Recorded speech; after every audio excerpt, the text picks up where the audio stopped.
MA final राजनीति विज्ञान अनुसंधान प्रवृत्ति गौरी देवी राजकीय कन्या महाविद्यालय डॉक्टर गिरिजा जोशी। आज हम ले रहे हैं वैज्ञानिक पद्धति के चरण। प्रत्येक वैज्ञानिक अध्ययन क्रमबद्ध और व्यवस्थित होता है। वैज्ञानिक निष्कर्षों तक पहुंचने और उनके नियमों एवं सिद्धांतों का प्रतिपादन करने हेतु अध्ययनकर्ता निश्चित चरणों से होकर गुजरता है।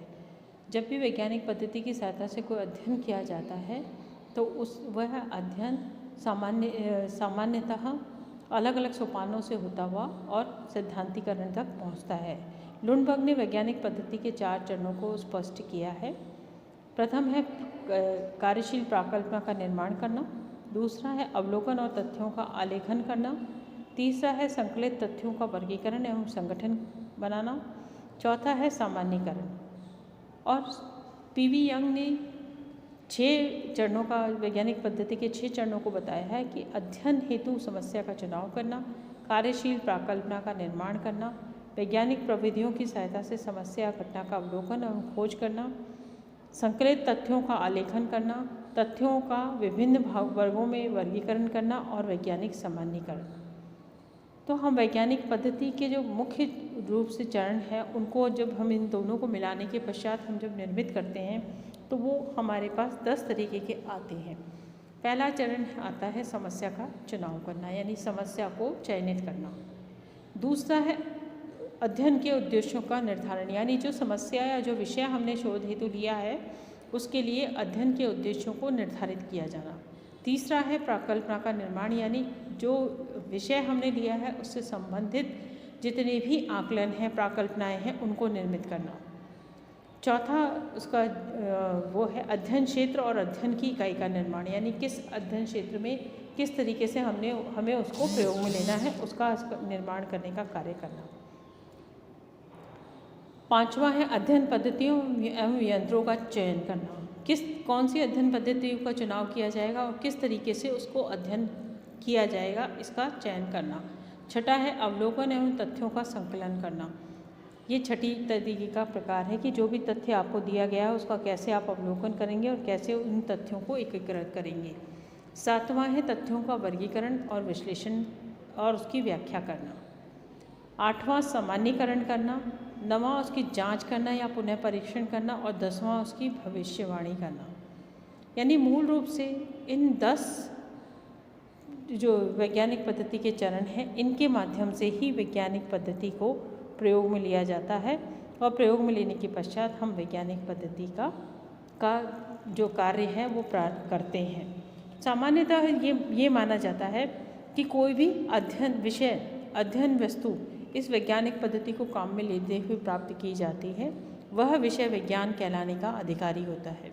सही ज्ञान का संचय करने का आधार वैज्ञानिक पद्धति ही होती है।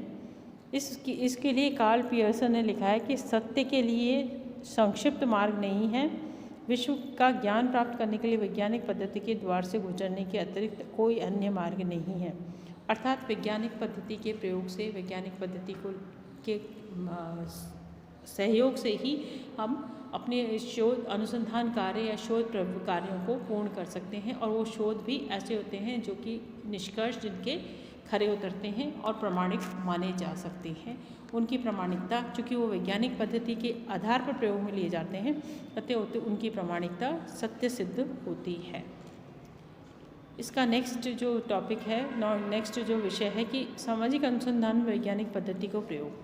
सामान्यतः माना जाता है कि सामाजिक अनुसंधान वैज्ञानिक पद्धति को प्रयोग में नहीं ले सकता है, लेकिन जिस प्रकार की ये माना जा सकता है कि वर्तमान की जो घटनाएं हैं वो इस प्रकार से होती हैं कि उसमें हम सामाजिक जो घटनाएं हैं उनको प्रायोगिक रूप से सिद्ध कर सकते हैं। समाजशास्त्र और इसके शास्त्रों में होने वाले अनुसंधानों की प्रकृति भी मूल रूप से वैज्ञानिक ही होती है, क्योंकि इसमें विज्ञान की सभी विशेषताएं पाई जाती हैं, जिनमें जैसे अवलोकन, सत्यापन, वर्गीकरण, सामान्यीकरण, भविष्यवाणी और वैज्ञानिक प्रवृत्ति। समाजशास्त्रीय अध्ययन में वैज्ञानिक पद्धतियों का प्रयोग किया जाता है।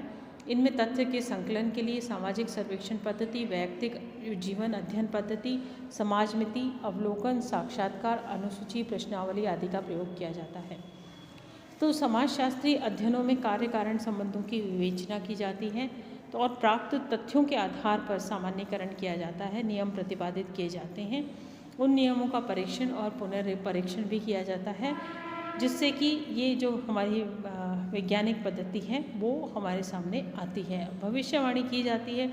अतः हम ये मान सकते हैं कि जो वैज्ञानिक पद्धति है उसका मूल आधार विज्ञान के माध्यम से स्वीकार करना और उसके निष्कर्षों को वैज्ञानिक पद्धति ही उपयुक्त साधन होती है। इस पद्धति से निष्कर्ष तक पहुंचने के लिए प्रमाणों की आवश्यकता होती है और प्रमाण अवलोकन और अनुसंधान के अन्य प्रविधियों के सहारे से हमें प्राप्त हो जाते हैं।